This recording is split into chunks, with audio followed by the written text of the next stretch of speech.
환영받지 않는 인물이니까 페르소나 논 그라타, 기피 인물이 되는 것이죠. 데마시를 전달한 뉴스, 여러 언론에 보도됐던 거 기억나세요?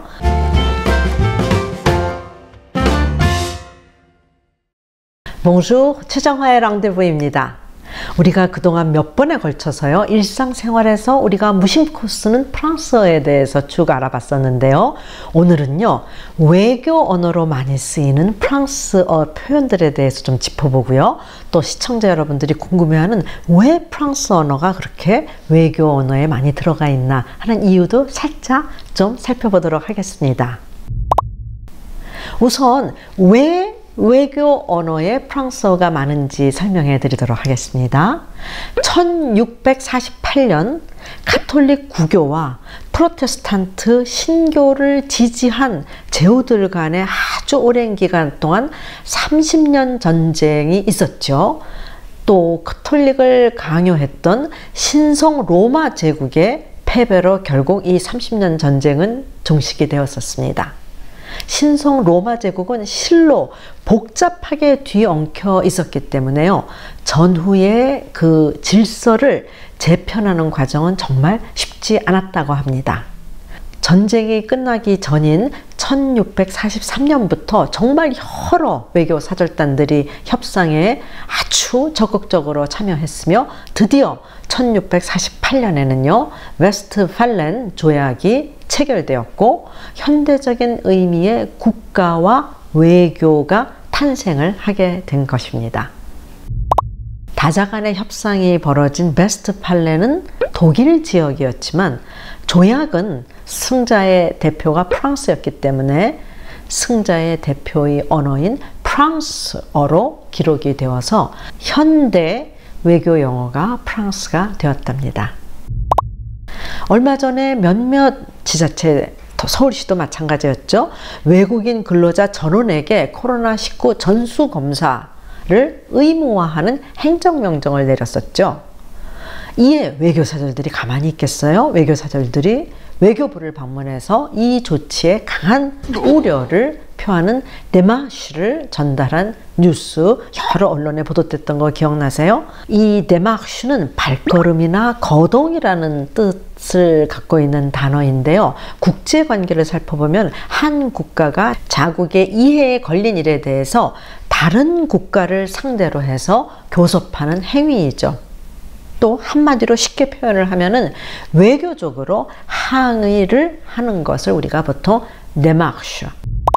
또 여러분들 많이 들어보셨죠? 코뮤니케라는 거는 국제회의라든가 정상회담 끝에, 그쵸? 결과에 대한 공식 성명을 발표할 때 코뮤니케를 우리가 발표한다고 하죠. 그래서 여러분들 코뮤니케도 프랑스어에서 온 외교 용어인 거, 한국에서도 커뮤니케를 발표한다고 우리가 언론에서 자주 보죠. 네, 그 다음에 우리가 같이 보고 싶은 거는요, 아타쉐. 네, 많이 들어보셨죠? 밀리터리 아타쉐. 네, 맞습니다. 대사관의 무관을 뜻하는 겁니다. 또 대사관의 공보관을 우리가 얘기를 할 때에는 프레스 아타쉐라고 얘기를 하죠. 그래서 이 아타쉐 역시 프랑스어인데요. 아타쉐는 외교 사절단 직원 중에서요, 특히 뭐 군사라든가 통상이라든가 문화라든가 공보를 맡은, 즉 이러한 특별한 임무를 맡은 사람을 가리키는 표현이고요. 역시 불어라는 거 제가 조금 전에 말씀드린 바 있죠. 아타쉐, 전문 외교관을 지칭하는 표현입니다. 국제기구에서도 영어와 같이 불어가 공용어라는 표현들 많이 들었죠. 그래서 우리 유엔이라든가 유네스코라든가 또 국제올림픽위원회 IOC 등에서도 불어는 영어와 함께 공용어로 쓰이고 있고요.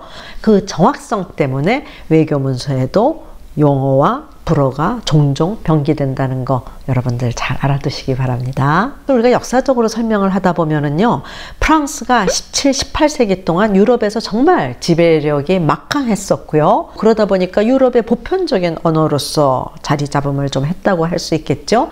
그리고 또 역사적으로 보더라도 그 영국, 독일, 러시아의 왕실이라든가 귀족 사회에서도 상당히 이 프랑스어를 많은 분들이 구사를 했기 때문에 프랑스어가 귀족 사회의 그 사교 언어로서 자리매김을 했다는 것도 이 기회에 또 우리 함께 알아보면 좋을 것 같습니다. 아그레멍이라는 말 많이 들어보셨죠? 외교 사절을 우리가 파견하려고 할 때는 상대국의 사전 동의를 받는 것이 당연히 필수겠죠. 이 동의를 우리가 아그레망이라고 하면서 이 아그레망 역시 또 프랑스어입니다. 사절의 임명 그 자체는 파견국에서 하는 권한이겠죠. 임명을 해야지, 대사로 임명을 해야지 파견이 되는 거겠죠. 하지만 사절을 받아들이는 접수국은 본인들이 원하지 않으면 특정한 이유를 내세워서 기피할 수가 있는 것이죠. 페르소나 논 그라타라는 말을 많이 하죠. 우리가 보통 이는 한국말로 표현할 때 기피 인물이라고 하는데요. 페르소나, 그쵸? 사람이란 뜻이고, 논, 아니라는 뜻이고, 그라타, 그쵸? 환영한다 하는데 환영받지 않는 인물이니까 페르소나 논 그라타, 기피 인물이 되는 것이죠. 현재의 우리 그 관행으로는 미리 접수국의 의향을 확인하게 되는데 이 조회에 대해서 이의가 없다고 답변을 하면은 아그레망을 받았다라고 표현을 할 수 있는 거겠죠. 그래서 여러분들 접수국에서 먼저 아그레망을 받아야지 파견을 할 수 있다는 거 여러분들 잘 이해해 주시기 바랍니다. 특정 국가에서 이유를 밝히지 않고 어떤 인물을 받아들이는 것을 거부하면서 그럴 경우에는 그 대상이 되는 인물을 지칭하는 라틴어 법률 표현이 바로 페르소나 논 그라타가 되는 것입니다. 또 이 얘기가 나온 김에 라틴어 표현도 우리가 잠깐 몇 개 또 살펴보고 할까요? de facto, de jure. de facto는 사실상의, 실질적인 이런 뜻이고요. de jure는 법률상의, 형식적인 이런 뜻입니다. 그래서 예를 들어서 이 사람이 실질적인, 사실상의 대통령이야. 그러면 de facto president.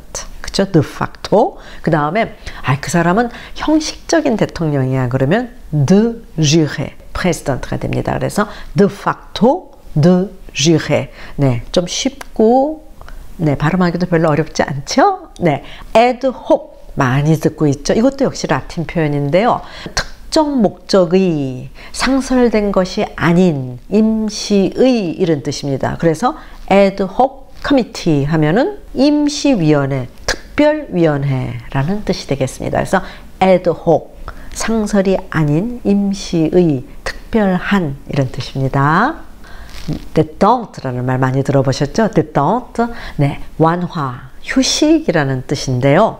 제2차 세계대전 후에 미국하고 소련을 중심으로 했던 양극체제가 쭉 한동안 지속이 되다가요. 그 다음에 일본하고 독일이 또 다시 부상하고 성장했고 또 영국과 프랑스도 핵무기를 보유하게 됨에 따라서 국제 질서가 양극주의에서, 그쵸? 양극체제에서 다자체제로 재편이 되었습니다. 특히 1969년 닉슨 대통령의 그 닉슨 독트린이 발표되고요. 1970년에는요. 전략무기제한 협정, 솔트 협정이 체결이 되어서요. 국제관계는 긴장 완화, 즉 détente가 조성이 되었습니다. 프랑스어가 그 20세기 초까지 거의 300여 년에 걸쳐서 유럽의 외교 언어였던 데다가 또 여러분들 그쵸? 프랑스 문화가 정말 그 문화와 예술이 다른 나라에 미치는 영향이 워낙 컸기 때문에 프랑스어는 어떻게 보면은 귀족의 언어, 즉 상류층, 엘리트 계층의 언어라는 이미지가 어떻게 보면은 지금까지 존재하고 있는 것을 알고 있죠. 네, 오늘 또 여러분들하고 외교 언어로서의 프랑스어를 좀 몇 개 짚어보고요. 또 그 역사적인 배경에 대해서도 조금씩 살짝 건드려 봤는데요. 여러분들 좀 궁금증 해소에 도움이 조금이라도 됐기 바랍니다. 그러면 또 다음에 어떤 얘기 할지 궁금하시죠? 그러면 우리 곧 다음에 만나도록 해요. 아 비엔토.